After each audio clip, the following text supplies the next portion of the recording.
नमस्कार, गुलिस्तान न्यूज देख रहे हैं आप। मैं हूं आपके साथ हरद्वाज। फटाफट से आपको खबरों से अपडेट करेंगे, लेकिन उससे पहले एक नजर सुर्खियों पर। उत्तराखंड में कोरोना के मामले लगातार कम हो रहे हैं। 24 घंटे का आंकड़ा 274 का रहा। 1505 मरीज ठीक होकर घर भी पहुंचे।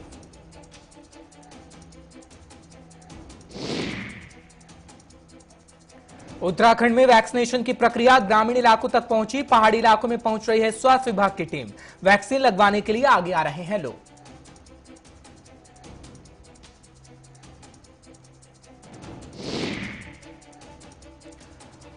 और पंजाब के पूर्व सीएम प्रकाश सिंह बादल से पूछताछ होगी। एसआईटी पूछताछ करेगी। 22 जून से प्रकाश सिंह बादल के उनके आवास पर ही पूछताछ की जाएगी।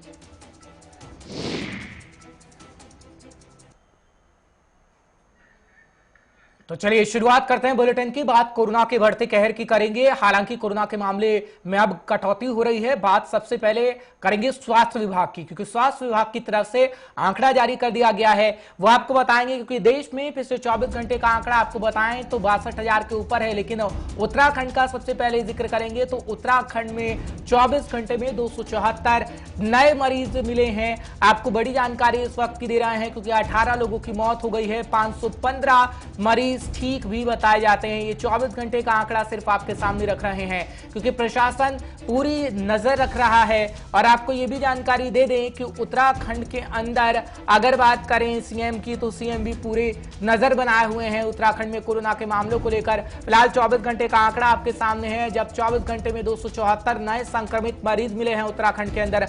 18 लोगों की मौत हो गई है और 515 मरीज के ठीक होने की खबर भी सामने आ रही है। विशाखा चौधरी हमारी संवाददाता जुड़ रही हैं उत्तराखंड से लाइव। तमाम जानकारी आप तक पहुंचाने की पूरी कोशिश करेंगी। विशाखा, बहुत बहुत शुक्रिया हमारे साथ जुड़ने के लिए। क्या उत्तराखंड की इस वक्त कोरोना को लेकर स्थिति है, क्योंकि कोरोना के मामले बेहद कम आ रहे हैं। 274 नए मरीज मिले हैं 24 घंटे के दौरान, और मौतों के आंकड़े में भी कमी देखने को मिल रही है। क्या परिस्थितियां इस वक्त उत्तराखंड के हर एक इलाके में बनी है विशाखा?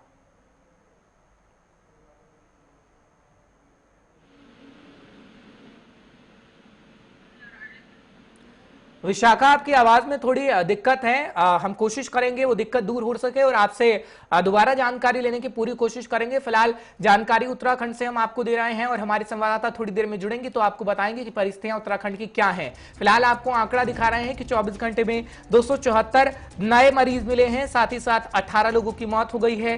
515 मरीज ठीक भी हुए हैं, यानी मरीजों के ठीक होने का सिलसिला भी लगातार जारी है। हालांकि प्रशासन की बात करें तो प्रशासन पूरी नजर बनाए हुए है और टेस्टिंग की प्रक्रिया भी बड़ी तेजी से चल रही है। और साथ ही साथ तीसरी लहर को लेकर भी तैयारियां इस वक्त की जा रही हैं, जो जानकारी हम आप तक पहुंचाने की पूरी कोशिश कर रहे हैं कि आखिर तैयारियां तीसरी लहर को लेकर भी कैसी है।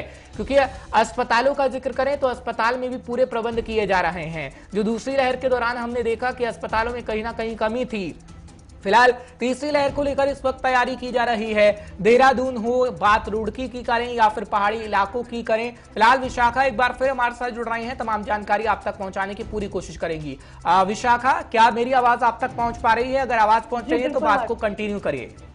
जी बिल्कुल, जिस तरीके से आपने कहा कि उत्तराखंड में फिलहाल 274 केस जो कोरोना के हैं वो सामने आए हैं। फिलहाल जो मौत का आंकड़ा है वो भी जाहिर तौर पर घट रहा है, ग्राफ नीचे आता हुआ दिखाई दे रहा है। और फिलहाल अगर हम बात करें तो कोरोना के केसेस के बजाय ब्लैक फंगस के केसेस फिलहाल ज्यादा आ रहे हैं। तो हम कह सकते हैं कि जो कोरोना की स्थिति है फिलहाल राज्य में वो काफी संभली हुई है, नियंत्रण में है। अगर हम बात करें इसके नियंत्रण करने के प्रयासों की, तो जिस तरीके से सरकार लगातार कोविड कर्फ्यू बढ़ा रही है, उसमें कोई छूट नहीं दी जा रही है, जिसका कारण, जिसका नतीजा भी हमें कोरोना की ये जो संभली हुई स्थिति है ये हमें देखने को मिल रही है।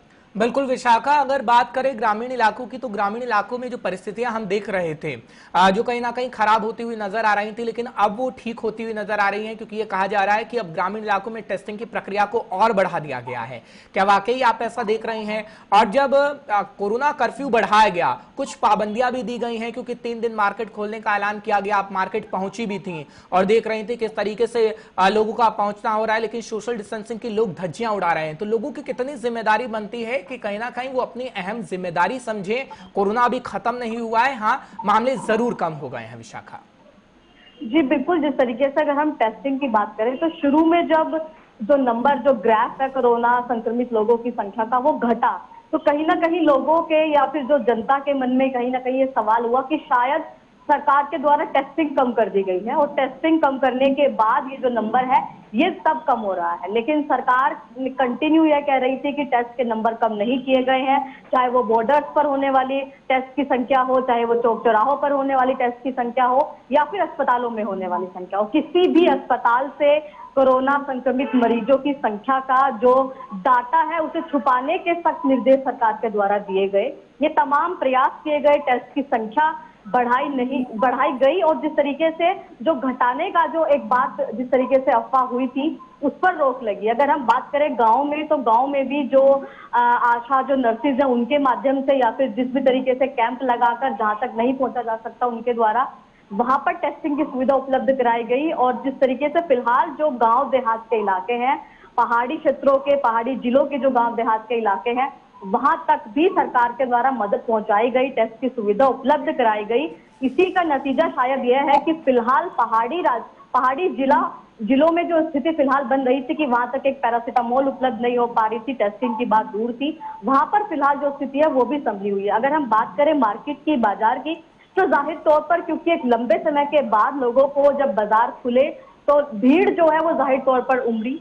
इस पर जब जनता से पूछा गया, जनता के द्वारा जब उनसे कहा गया या दुकानदारों से जब पूछा गया, तो उन्होंने कहा कि सरकार को नियमित रूप से थोड़े समय के लिए बाजार खोल देने चाहिए ताकि ये जो भीड़ है इसको नियंत्रित किया जा सके। और फिलहाल जिस तरीके से आपने कहा है, लोगों में जागरूकता होना ही, लोगों के द्वारा यह समझना कि अभी स्थिति पूरी तरह से सही नहीं है, संभली जरूर है, यह जागरूकता फिलहाल लोगों में होना बहुत जरूरी है, तभी ये जो नंबर है ये लगातार हम घटा भी पाए।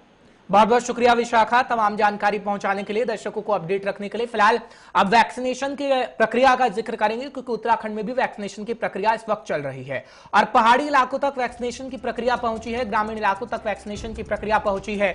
आपको जानकारी इस वक्त उत्तराखंड से ही दे रहे हैं क्योंकि पहाड़ी इलाकों में पहुंच रही है स्वास्थ्य विभाग की टीम और लोगों को जागरूक किया जा रहा है, साथ ही साथ वैक्सीनेट करने के लिए भी कहा जा रहा है कि लोग आगे आए और अपने आप को वैक्सीनेट करें। बड़ी जानकारी इस वक्त की हम आप तक पहुंचा रहे हैं क्योंकि सरकार ने लोगों से वैक्सीन लगवाने की अपील की है और ये कहा जा रहा है कि जिस तरीके से वैक्सीन सबसे बड़ा हथियार है कोरोना को दूर रखने का, तो वैक्सीन आप लगवाइए, वैक्सीनेट अपने आप को आप करिए, यही उत्तराखंड की सरकार कह रही है। और हम आपको बता रहे हैं कि पहाड़ी इलाकों की फिलहाल स्थिति कैसी है, क्योंकि हमारे संवाददाता थोड़ी देर पहले आपको जानकारी दे रही थी कि किस तरीके से कोरोना के मामले अब कम जरूर हो रहे हैं, लेकिन अब परिस्थितियों में सुधार हो रहा है, टेस्टिंग की प्रक्रिया को बढ़ाया गया है। हालांकि अगर वैक्सीनेशन की प्रक्रिया का जिक्र करें तो वैक्सीनेशन की प्रक्रिया लगातार चल रही है, लोग आगे आकर अपने आप को वैक्सीनेट कर रहे हैं। खासकर उन पहाड़ी इलाकों में दिक्कत हो रही थी जहां पर रजिस्ट्रेशन की बात कही गई लेकिन फोन में नेटवर्क नहीं था, तो लोगों को काफी दिक्कतों का सामना करना पड़ रहा था क्योंकि फोन में नेटवर्क नहीं, तो आखिर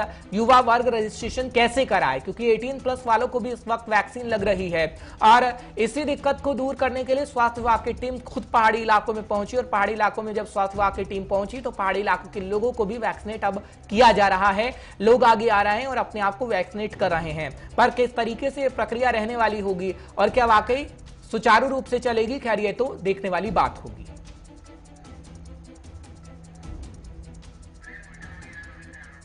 तो बड़ी जानकारी आप तक पहुंचा रहे हैं वैक्सीनेशन की प्रक्रिया को लेकर, कुछ देर में हमारे संवाददाता जुड़ेंगे तो तमाम जानकारी आप तक पहुंचाने की कोशिश करेंगे। धनराज इस वक्त हमारे साथ जुड़ रहे हैं, हमारे संवाददाता तमाम जानकारी आप तक पहुंचाएंगे। धनराज, बहुत बहुत शुक्रिया हमारे साथ जुड़ने के लिए।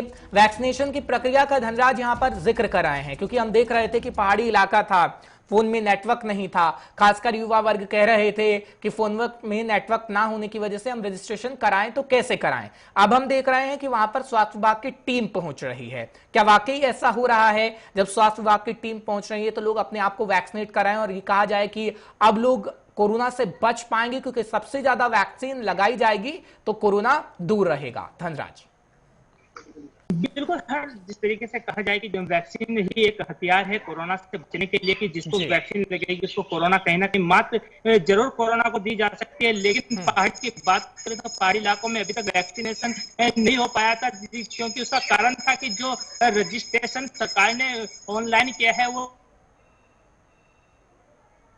जी कहीं युवाओं को जरूर परेशानी उठानी पड़ रही थी, लेकिन अब सरकार ने उसके लिए भी एक रास्ता निकाला है कि स्वास्थ्य टीम गांव-गांव तक पहुंचा रही है सरकार। और पहाड़ी इलाकों की बात करें तो पहाड़ी इलाकों में भी लगातार स्वास्थ्य की टीम पहुंच रही है और तमाम जो वैक्सीनेशन का कार्य है वो प्रक्रिया पूरी की जा रही है। साथ ही एक युवाओं को एक मौका ये दिया गया है कि यदि किसी का रजिस्ट्रेशन नहीं हो पा रहा है तो वो सीधे कैंप पर जाकर अपना वैक्सीनेशन करा सकता है। तो कहीं ना कहीं इससे काफी फायदा पहाड़ी इलाके के जो लोग हैं जिनको जो अभी तक वैक्सीनेशन से वंचित थे उनको वैक्सीनेशन हो पाएगा। जी बिल्कुल, लेकिन वैक्सीनेशन की प्रक्रिया इस वक्त जब चल रही है तो कहीं ना कहीं हम ये कह सकते हैं कि हाँ बहुत अच्छी बात है, लेकिन क्या वाकई उन पहाड़ी दुर्गम इलाकों का, जब हम चमोली का खासकर जिक्र करते हैं या अन्य इलाके ऐसे हैं जहां पर हम देखते हैं कि लोग बहुत दूर इलाकों में रहते हैं जहां पर आवागमन के लिए ही काफी समय लग जाता है, अब क्या वहां पर स्वास्थ्य विभाग की टीम पहुंची है जो स्वास्थ्य विभाग की टीम 10 से 15 दिन तक वहीं हो और जब तक पूरा गांव खुद को वैक्सीनेट नहीं करवा लेता, जब तक स्वास्थ्य विभाग की टीम ना लौटे, क्या ऐसी तस्वीर भी दिख रही है? क्योंकि मुख्यमंत्री साहब प्रधानमंत्री नरेंद्र मोदी से मुलाकात कर चुके हैं और उसमें यह कहा गया है कि उत्तराखंड की हर संभव मदद की जाएगी ग्रामीण इलाकों के लिए खासकर, ताकि हर एक व्यक्ति अपने आप को वैक्सीनेट कर ले और सभी को वैक्सीन लग जाए। धनराज जी बिल्कुल, हर जिस तरीके से मुख्यमंत्री तीरथ सिंह रावत लगातार सतर्क नजर आ रहे हैं, उन्होंने प्रधानमंत्री नरेंद्र मोदी से ही मुलाकात की और साफ तौर पर उनसे ये भी कहा है कि जिस तरीके से ग्रामीण क्षेत्रों की बात करें या फिर उत्तराखंड के पहाड़ी क्षेत्रों की बात करें तो वहां पर वैक्सीनेशन नहीं हो पा रहा था, लेकिन अब जिस तरीके से नरेंद्र मोदी जी के मिलने के बाद मुख्यमंत्री ने साफ तौर पर कह दिया है कि अब जो है पहाड़ी क्षेत्रों में भी वैक्सीनेशन का कार्यक्रम किया जाएगा और तमाम जो स्वास्थ्य की टीम है वो वहां पर भेजी जाएंगे। और जिस तरीके से वैक्सीनेशन की बात करें तो जब तक पहाड़ी के युवाओं को वैक्सीनेशन नहीं लग जाएगा तब तक वहां से स्वास्थ्य की टीम नहीं हटेगी और तमाम जांचें भी साथ साथ वो वहां पर करेंगे। वैक्सीनेशन का कार्य तो करेंगे ही, लेकिन जिस तरीके से कोरोना के जो पहाड़ी क्षेत्र के लोग हैं उनको काफी दिक्कतों का सामना करना पड़ता है और काफी दूर चलकर उनको वैक्सीनेशन कराने जाना पड़ता है, लेकिन अब वो समस्या से कहीं ना कहीं निजात जरूर पहाड़ी इलाकों के लोगों को मिल पाएगी। जी बिल्कुल, एक आखिरी सवाल मेरा ये रहेगा, क्योंकि अगर हम बात करें टेस्टिंग की प्रक्रिया को लेकर तो हम देख रहे हैं कि टेस्टिंग की प्रक्रिया बढ़ाई जा रही है, वैक्सीनेशन की प्रक्रिया भी सुचारू रूप से चल रही है, लेकिन तीसरी लहर को लेकर क्या तैयारी है? कि क्या जब तक तीसरी लहर आएगी हम ये कहें कि उत्तराखंड का हर एक वासी अपने आप को वैक्सीनेट कर लेगा या सरकार सभी को वैक्सीन लगा देगी? क्योंकि जब तक सभी लोगों को वैक्सीन नहीं लगेगी तब तक सुरक्षित ये नहीं कहा जा सकता कि हर एक व्यक्ति है, क्योंकि उत्तराखंड की जनसंख्या अगर हम देखें जनसंख्या के लिहाज से कब तक ये कहा जा सकता है धनराज की सरकार सभी को वैक्सीनेट कर देगी? जी बिल्कुल, हर्ष आपको बता दूं कि जिस तरीके से आपने देखा कि जो कोरोना के मामले हैं वो बिल्कुल कम होते नजर आ रहे हैं, लेकिन उत्तराखंड सरकार कहीं ना कहीं अभी भी सतर्क नजर आ रही है। तीसरी लहर की बात करें तो तीसरी लहर को लेकर उत्तराखंड सरकार जो तीरथ सिंह रावत मुख्यमंत्री हैं वो सतर्क यहाँ पर नजर आ रहे हैं कि जो कोरोना कर्फ्यू था वो भी 22 जून तक बढ़ा दिया गया। तो कहीं ना कहीं कहा जा सकता है कि तीसरी लहर को लेकर सरकार बड़ी ही सावधान यहाँ पर है और तमाम जो भी लोग हैं उनसे यही अपील की जा रही है कि जो तीसरी लहर आने वाली है उससे बचने के लिए पहले ही वैक्सीनेशन लगवा ले। हालांकि कहा जा रहा है कि जिस तरीके से बच्चों में इसका अधिक प्रकोप देखा जा सकता है उसको लेकर भी तमाम तैयारियां यहाँ पर की जा रही हैं, जिसमें काफी वार्ड दून हॉस्पिटल की बात करें तो देहरादून की वहां पर भी 2-3 वार्ड बना चुके हैं सरकार की आने वाली जो तीसरी लहर है उससे निपटा जा सके। जी बहुत बहुत शुक्रिया धनराज तमाम जानकारी पहुंचाने के लिए, दर्शकों को अपडेट रखने के लिए। फिलहाल अब पंजाब का जिक्र कर लेते हैं क्योंकि पंजाब की जानकारी आपको देंगे। पंजाब के अंदर अगर बात करें हम पूर्व सीएम की यानी प्रकाश सिंह बादल की तो पूछताछ करेगी एसआईटी, आपको जानकारी फटाफट से दे रहे हैं। 22 जून के दिन प्रकाश सिंह बादल से पूछताछ की जाएगी और ये कहा जा रहा है कि पूर्व सीएम प्रकाश सिंह बादल से जब पूछताछ होगी तो 22 तारीख को ही उनके घर पर पूछताछ होगी। इससे पहले आज की तारीख मुकर्रर की गई थी यानी 16 जून, और 16 जून को पूछताछ के लिए तलब किया गया था। हालांकि तबीयत का हवाला दिया गया और तबीयत का हवाला देते हुए यह कहा गया कि 16 जून को वो पेश नहीं हो पाएंगे। तलब किया गया था हालांकि एसआईटी की तरफ से, लेकिन अब तारीख 22 रख दी गई है और 22 जून के दिन ही प्रकाश सिंह बादल से उनके घर पर ही पूछताछ होगी। और किस तरह की ये पूछताछ रहेगी, मामला क्या है, कुछ देर में हमारे सीनियर साथी जुड़ेंगे तो तमाम जानकारी आप तक पहुंचाएंगे। फिलहाल इससे पहले भी पूछताछ की बात कही गई थी, हालांकि हवाला दिया गया था स्वास्थ्य का ही, और एक बार फिर हवाला स्वास्थ्य का ही दिया गया है। फिलहाल 22 तारीख के जो समय रहेगा, 22 तारीख को तकरीबन 1 से 2 बजे का वक्त बताया जा रहा है। और 22 तारीख को जब प्रकाश सिंह बादल से पूछताछ होगी तो क्या कुछ रहेगा, सीधा रुख करते हैं अपने सीनियर साथी पंजाब के रीजनल हेड नवदीप छाबड़ा का। नवदीप, बहुत बहुत शुक्रिया हमारे साथ जुड़ने के लिए। नवदीप, आप सुबह से जानकारी दे रहे हैं, क्योंकि कोटकपुरा गोलीकांड का जब जिक्र करते हैं तो पूछताछ का सिलसिला लगातार जारी रहा, लेकिन स्वास्थ्य का हवाला दिया गया। अब ये कहा जा रहा है कि घर के अंदर पूछताछ होगी और घर के अंदर ही एसआईटी की टीम आएगी।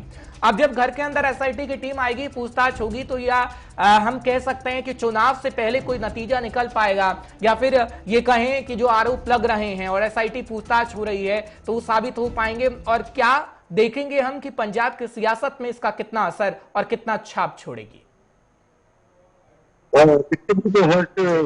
लगातार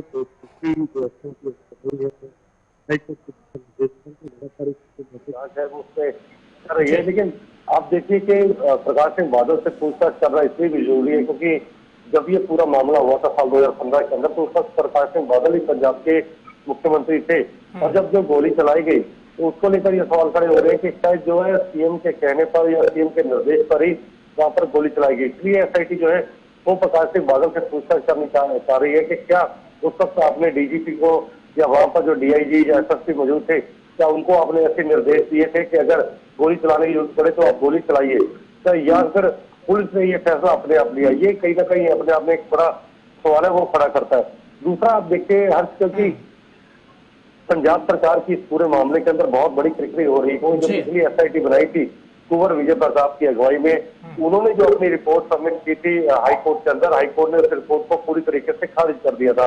और तब जब हाईकोर्ट ने जो अपने तथ्य दिए थे, जो अपना एक वर्डिक्ट दिया था, और उसने ये साफ तौर पर कहा था कि ये जो रिपोर्ट है ये कहीं ना कहीं एक टेबल पर बैठकर तैयार की गई रिपोर्ट है, तथ्यहीन रिपोर्ट है, और खासतौर पर कुछ चुनिंदा लोगों को टारगेट करने के लिए ये रिपोर्ट बनाई गई है। तो कहीं ना कहीं रिपोर्ट पर जब सवाल खड़े हुए थे तो वही कारण है कि पंजाब के मुख्यमंत्री कटघरे में आए और पंजाब के कई जो नेता थे, कई मंत्री थे, इस बात को लेकर भी नाराज हो गए कि हमने जो वादा किया था 2017 के अंदर कि जब हम सरकार में आएंगे तो कोटपुरा जो गोलीकांड के जो दोषी हैं, बेअदबी कांड के जो दोषी हैं, उनको सजा दिलाई जाएगी।